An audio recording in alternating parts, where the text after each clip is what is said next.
जय हिंद दोस्तों। आज के वीडियो में बात करेंगे एसएससी जीडी के सैलरी के बारे में और मेरा 2 साल बाद कितना सैलरी बन रहा है और एसएससी जीडी में कौन से फोर्स में सबसे ज़्यादा सैलरी मिलता है और सैलरी से जुड़े हर डाउट को इस वीडियो में क्लियर करूँगा, तो बने रहेगा वीडियो के लास्ट तक। जैसे कि आप स्क्रीन पे देख सकते हो, ये मेरा पे स्लिप मंथ ऑफ सितंबर मतलब पिछले मंथ का सितंबर 2024। ये हमारा डिपार्टमेंट बीएसएफ और ये मेरा नाम DOA मतलब रहता है डेट ऑफ ज्वाइनिंग। ज्वाइन किया था मैंने 2022 में और DOR मतलब डेट ऑफ रिटायरमेंट 2061। लगभग 2022 से 2024 लगभग 2 साल हो गए। तो 2 साल में मेरा कितना सैलरी बन रहा है आपको आइडिया लग जाएगा सैलरी स्लिप से। तो मेनली सैलरी किसी भी फोर्स का सैलरी डिपेंड करता है अलाउंसेस पे। तो सबसे पहला जो रहता है आपका मेनली रहता है बेसिक पे मतलब आप जिस बेसिक पे भर्ती होते हो, तो एसएससी जीडी का हर फोर्स का बेसिक पे सेम रहता है। वो हमारे टाइम 21,700 था, अभी भी शायद उतना ही है। 21,700 पे हम सब एसएससी जीडी वाले बंदे भर्ती होते हैं फोर्स में। और उसके बाद आता है डीए मतलब रहता है डियरनेस अलाउंस। अलाउंस का मतलब रहता है वो सेंट्रल गवर्नमेंट का अलाउंस रहता है, जो सेंट्रल गवर्नमेंट हर अपने सेंट्रल गवर्नमेंट के एम्प्लॉय को देता है। तो उसका रहता है, उसका कैलकुलेशन ऐसे कर सकते हो आप कि आपका जो बेसिक पे रहता है उसका लगभग 50%। अभी सेंट्रल गवर्नमेंट डिसाइड करता है वो कितना रहेगा। आपका डियरनेस अलाउंस अभी गवर्नमेंट के हिसाब से 50% है, मतलब बेसिक पे का 50%। तो आपको आ रहा है अभी मतलब मुझे आ रहा है अभी 11,500 लगभग। ये हो गया 2 अलाउंस। उसके बाद में ये हेयर कट अलाउंस, ये बाकी छोटे मोटे अलाउंस रहते हैं। आरए में मतलब रहता है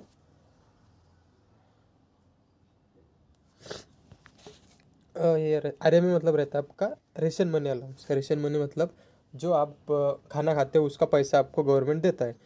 तो इसका ऐसा फंडा रहता है कि आप गवर्नमेंट ने आपको ये पैसा दिया, तो आप अगर अपने फोर्स के मेस में खाना खा रहे हो तो ये जो 4,342 रुपये रहता है आपको उनको देना पड़ता है। मतलब गवर्नमेंट ने आपको दिया खाने के लिए, आपने खाना खाया तो आपको अल्टीमेटली आपको वो आपके मेस पे जमा करना पड़ेगा। मतलब सैलरी में आप काउंट अभी जो सैलरी उसमें काउंट रहता है, लेकिन बाद में आपको देना पड़ता है। तो इसलिए ये आपको बताऊंगा मैं कितना डिडक्ट होता है बाद में।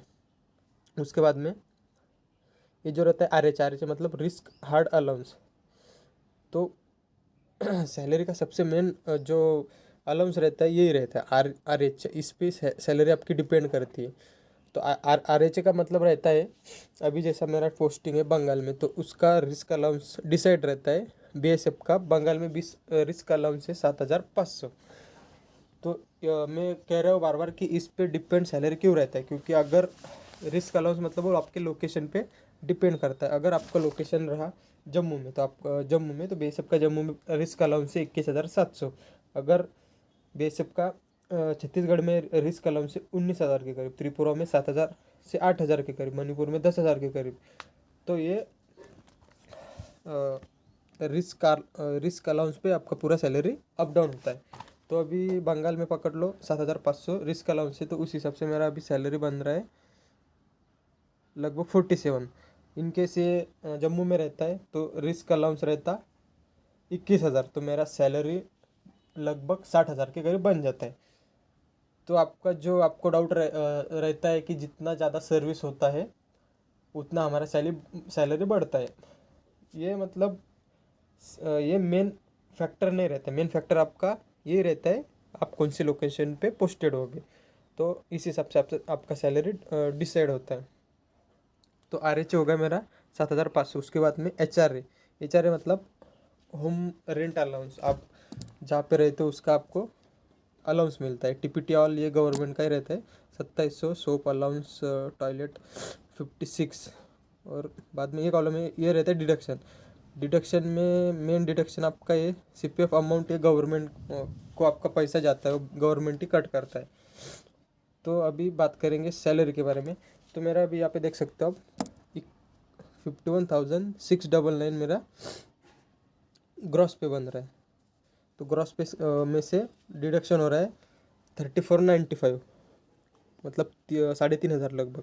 और मेरा नेट पे 48,204 रुपया। और मेरा बैंक में जो अमाउंट आ रहा है 47,000। तो आपको लग रहा होगा यही सैलरी है। अभी इसमें से मैंने आपको बताया था RHA जो रहता है यहाँ पे, सॉरी RHA नहीं, RMA 43,000, लगभग 4300 रुपये।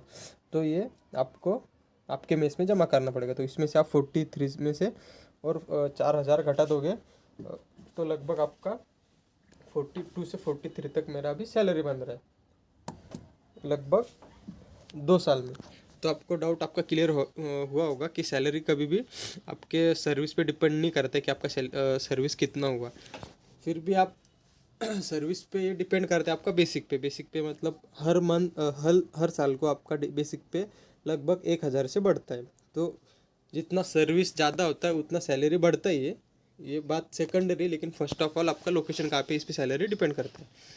तो सैलरी से जुड़े डाउट के बारे में बात करेंगे। जैसे कि आपको डाउट रहता होगा कि सैलरी अगर आप छुट्टी जाते हो, जैसे कि 12 मंथ में आपको लगभग 3 मंथ का आपको छुट्टी रहता है, तो आपका एक बार सैलरी ट्रेनिंग से आपका सैलरी शुरू हुआ, तो जब तक आप रिटायरमेंट नहीं जाओगे तब तक आपका सैलरी शुरू रहता है। मतलब आप छुट्टी जाओ या आप बीमार होते हो फिर भी आपका सैलरी चालू रहता है। तो 3 महीने का आप जो छुट्टी जाते हो उसमें भी आपका सैलरी मिलता है आपको।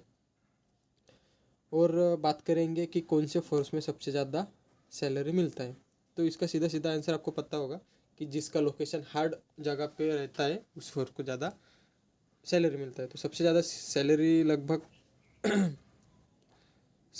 मिलता है CRPF, बाद में BSF, बाद में ITBP, असम राइफल, SSB और लास्ट में CISF क्यों लास्ट में, क्योंकि CISF का ड्यूटी हमेशा मेट्रोपॉलिटन सिटी में रहती है और CISF कभी भी हार्ड एरिया में उसका पोस्टिंग नहीं रहता, क्योंकि CISF मेनली ज़्यादातर एयरपोर्ट या कोई जो अपनी नवरत्न कंपनीज रहती है ये वो सब, लेकिन वो सिटी में रहता है। CISF कभी भी हार्ड जगह पे नहीं जाती, इसलिए CISF का सैलरी सबसे कम रहता है। CRPF का ज़्यादा रहता है क्योंकि CRPF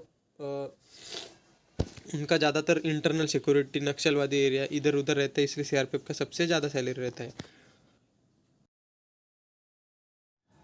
अगर आप और भी कुछ डाउट रहता है सैलरी के बारे में तो आप कमेंट सेक्शन में पूछ सकते हो।